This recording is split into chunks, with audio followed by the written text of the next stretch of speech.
Hello everyone. So in today's video, I'll show you guys on how to cancel your Disney Plus subscription. So first, open up your Disney Plus app and go to your profile.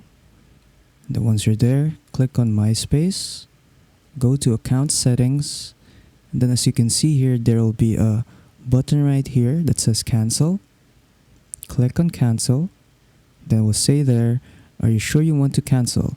Your plan will not be auto-renewed, but you can watch until January 21, 2024. So no refunds will be made. So if you are sure that you want to cancel your Disney Plus subscription, just click on continue, and then that will allow you to cancel your subscription. So yeah, that is pretty much it on how to cancel your subscription on Disney Plus. So hope you guys enjoyed the video. Don't forget to leave a like and subscribe for more tech tips. That is all.